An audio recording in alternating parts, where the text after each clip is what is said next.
I know for a fact that I am not the only man to be saying that Disney should take notes in the wake of this live-action remake. Yet, there arises a particular inherent dilemma when making such a claim within this topic. When remaking a classic, and particularly when changing the medium in doing so, should one choose to remain beat-by-beat faithful to the original? Or ought they to aim for some form of evolution in the process? Well, there's no straight answer to this question for better or worse. As with all things, there is nuance, but I want to start by first trying to understand why so many other remakes fail, or at least leave a bad taste in the mouths of their viewers. To me, the answer as it pertains to How to Train Your Dragon is twofold. The presentation is no small part of it, but the understanding and therefore reapplication of the merits of the original work is probably the most important part. We'll return to the former a bit later, so let us talk about the latter point. The reason so many remakes of any entertainment medium fail, especially those of film, but even those of video games can be similar, is because the creators of the remakes fundamentally misunderstand, or worse, actively despise, the source material. This problem isn't even relegated to remakes either. Reboots and legacy sequels very often meet similar fates. So too do adaptations based on books and games. Watching interviews or reading online postings about what the creators of these kinds of works are doing often reveals just what was stated, rather than making something respectful of the original or otherwise trying to legitimately add substance to what that was, or looking to enhance and deepen the universe of the setting or characters. The writers of remakes, and the like as discussed, all too often fall into the trap of thinking that they somehow understand the work better than do the broader fan base, or in hubris decide that they understand the work better than does the original writer. This is almost exclusively a mistake. I suppose, now that I write this, one might even be able to accuse the writers of the original How to Train Your Dragon animated film of doing this with the books. But that said, I have not read the books and so can't speak to this aspect directly. Besides, the original animated film is beloved for what it is, not necessarily as an adaptation of any book. Remember what I said about nuance? Yeah, there's plenty to be had, but this particular angle gets us a bit off track. The point that I'm trying to make is that many remakes fail because the writers associated with them are trying to undermine or usurp control over what made the original great, thinking in great pride and foolishness that they know how to make that thing better than it already was. Does this sometimes work? Well, sometimes, but very often it does not work. Very often, these remakes come across as simple cash grab ripoffs seeking to profit off of IP over creativity. Disney comes across as committing this sin in nearly every case of remake they have produced thus far, either undermining the original work in its entirety or differentiating itself so superficially that it becomes a bastardization of what it once meant. In the least egregious cases, they make what are technically okay or even good films, but which are still missing some foundational spirit the originals hold. How to Train Your Dragon, fortunately, does not suffer from these. It is worthy of note, however, that no small part of this is because the 2025 remake is written and directed by one of the co-writers and co-director of the original. That's not to say that this alone does or would yield infallible results, as the adaptations of The Last of Us and its sequel have showcased via Neil Druckmann, with certain focuses of those works differentiating enough from the originals to feel something at times a bit different. But that said, it is often a great start. In some way, shape, or form, it is evident that Dean DeBlois understands the original body of work. There's one decision made that I'm somewhat baffled by just from a screenwriting perspective, but all of the heart that the 2010 How to Train Your Dragon contained is also contained in the 2025 rendition. So let's talk about that a little more deeply. Do note there will be spoilers for the climax and end of the film, not to mention a couple of other scenes throughout, so I'd recommend you wait to watch the rest until you've seen at least one, but preferably both, of the renditions of How to Train Your Dragon. To establish the baseline for some of the changes that do exist in the live-action How to Train Your Dragon, we must first understand one bedrock difference between animated filmography and live-action inherently: pacing, most particularly dialogue pacing. Animated films are, at least to some capacity, able to tell more story more quickly than live-action films because one is not beholden or restricted to the motion of real-life people. As such, dialogue can be quicker, snappier, and cut over itself in ways that feel wholly unnatural in a live-action setting. Similarly, the motion of actual characters can be quicker too. Viewing both versions of this movie in relatively short order made this point all too obvious to me. Looking at runtimes makes it more obvious. The original is not much longer than 90 minutes. The remake is 2 hours. There's right about a half hour of runtime difference here, despite being in nearly all respects the exact same film. The majority of this extra runtime is given to flesh out some characters a little in some cases, add a few lines of dialogue in other cases, and overall to allow the dialogue and action that does exist more time to breathe than it once had. It is at this point I make what may end up being a mildly controversial stance. Upon these recent viewings, I came out favoring the live-action version as a complete package. I had watched and loved the original a few times in my youth, but I'm also far from a cinephile and so don't really watch much of anything, so it's been a long time since I watched How to Train Your Dragon. And as such, I found that I am not beholden to it in the way that, say, my best friend is, who had in his youth seen the film enough, by his own words, to play it in his sleep on long car trips. More to the point, the reason I think I find myself recalling the live action slightly more favorably, aside from a single notable misstep, which we will get to, is because of the extra space allowed for dialogue and pacing, as discussed. You see, I do a lot of reading. My main channel, King Crusoe, is effectively entirely book-related content, and a lot of what I really love reading is long. Like, really long.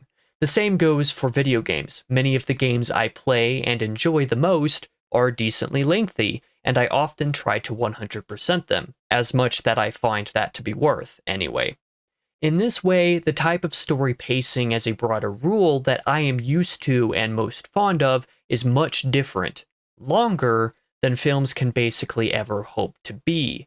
As a result, I found the extra space, the extra breathing room, provided to the story of How to Train Your Dragon by the live action to be a boon, with zero exceptions. There's not a scene that is shorter in the original than in the remake that I don't prefer the remake's expansion of. But recall now that I say there is a notable exception to my preference of the remake. Though I prefer much of what the remake is doing, there are a couple things that don't fly in my opinion. Pun intended. Why was the scene that foreshadows the climax cut? For those wondering, the scene in question comes after the first successful flight that Hiccup and Toothless have, and features the terrible terror-type dragons descending to steal fish from the pair. One such little thief gets shot in the gullet by Toothless, with Hiccup commenting, "Not so fireproof after all, huh?" or something along those lines. DeBlois argues that this scene hurts the film's pacing and doesn't contribute anything otherwise. Dude, are you forgetting that Toothless firing directly into the Red Death's mouth at the end is essentially how the climactic battle is won? I mean, I might be forgetting something here, but I'm pretty sure there's no other showcasing in the film that suggests dragons as being weak or susceptible to such attacks. I'd argue this scene is necessary from a technical plot perspective for this reason. As it was, I forgot that's how the climax of the film goes, and so was confused in the theater wondering, wait, how did Hiccup and Toothless know that this method of attack has any chance of success? It's because the scene that tells the audience, and the characters for that matter, is missing. I find this cut to be baffling and nonsensical. I'm willing to overlook it because of what all else the remake does right for my tastes, but I genuinely have to wonder how Dubois so thoroughly forgot that the scene does, in fact, contribute to the film besides being cute. It is also worth noting that there's another brief scene cut from the middle act of the film, namely the one in which Hiccup brings Toothless to the smithy in Burke, nearly getting caught by Astrid in the process because of the noise being made. I actually don't mind this scene being cut. This time I'm actually inclined to agree with Dubois that it doesn't contribute much to the film amidst the montage of Hiccup and Toothless learning to work together, and Hiccup improving his technology to do so. And alongside the expansions of the film, might actually affect the pacing in a bad way. Other than these couple of scene cuts and the aforementioned expansions, much of the rest of the film is the same. I mean, it's the same story. So what did I think of the other aspects? Well, there are a couple other minor changes, such as Astrid being left on the side of a cliff instead of hanging from a tree when she discovers Hiccup and Toothless together. I imagine this specific example was a decision made because it'd be easier to film this way due to the, live action setting, much less logistically complicated, I suppose. In that way, I commend the film for actually feeling like it was meant to be a live action. I mean, we all know this is a near shot-for-shot remake of an animated film from 15 years ago. No, I'm not sorry. Yes, I too wish that 2010 wasn't 15 years ago. Yet, there were great efforts made to keep the most cartoonish moments of the original from pervading the remake. Sure, there are a couple of moments in the remake where that cartoony nature doesn't translate the best, but this only happens a couple of times, whereas I noticed said cartoonishness much more frequently in the original, for fairly obvious reasons. I think I generally just prefer the more grounded approach. From the pacing to the intent of the writing, I found myself more invested in the live action from start to finish, almost as if I was watching How to Train Your Dragon for the very first time, and I loved that. Furthermore, and this is another thing that Disney and their various subsidiaries should take note of, How to Train Your Dragon's 2025 rendition looks absolutely incredible. I mean, this film is stunning to look at. The recreation of iconic locations and set pieces of the original is commendable, to be sure, and the costume design is also great, but putting away these markers of appearance, the CGI, just, my goodness, who could imagine that CGI in the year 2025 could look this good? There were literally zero moments that I noticed anything janky or, oh, that's obviously fake, about this movie. Not one. Considering that no small part of the movie is the dragons, it is actually high-key insane how good this all looks. It legitimately reminds me of the late aughts CGI, where everything looked real, not overdone so as to so clearly be discernible as CGI. Frankly, just about every studio could stand to learn how to use CGI the way that the VFX artists of this film did. When dealing with prominent CGI bodies, I cannot think of anything that is this well done. Heck, maybe a lot of why I enjoyed this film so much was watching it in the theater, as opposed to the original merely on DVD, but I cannot say enough just how enjoyable this viewing experience was for me. Sure, Astrid's hair not being the striking blonde saddens me a bit. Hiccup's actor's voice isn't quite the iconic voice of the original voice actor, but some of the minor quibbles of this nature are scarcely worth mentioning at all when the rest of the experience was so moving. Yeah, at the end of the day, that's the exact term I'd use to describe How to Train Your Dragon's live-action remake. It was moving. I enjoyed the original as a kid, don't get me wrong, but something about the execution of this version just strikes me as brilliant in a different way. I think most notably on both swelling flights the film takes you on, and on the post-climax material. How to Train Your Dragon made me genuinely emotional at several points. When that iconic theme music rises and swells with Hiccup's first successful flight on Toothless, when the same happens with Astrid along for the ride, it's just the perfect pinch of epic for me to be, as I said before, moved. When the Red Death is taken down at the end and Hiccup survives because of Toothless, Stoic's change of heart from the end of the second act to the end of the climax, and Astrid's equivalent journey earlier on, everything is just so good. When you're remaking a movie as fundamentally great as How to Train Your Dragon was, one would have to give in to their hubris and try to substantially affect the work in its transformation for the outcome to be bad. But this remake does even better than merely avoiding the carnal sin of pride. It seeks to re-establish 15 years later why the original was great in the first place. It captures a spirit that many remakes simply do not, and it succeeds in being an incredible experience because of that. I know that not everybody is going to agree with me in finding the remake better than the original, again, accepting the cutting of the scene that makes the climax make sense. But when both versions brush up against the line of perfection, does it really make much of a difference? For myself, I'd rate both of these movies a minimum 4.5 out of 5. I merely wanted to commend the filmmakers for managing to remake a product that sits on par with the original at all. I was very skeptical of this film when it was announced, and I was skeptical until the very moment it started playing in the theater I sat in at the end of June. But one thing is for certain. How to Train Your Dragon, the 2025 live-action remake, slashed my skepticism right in half.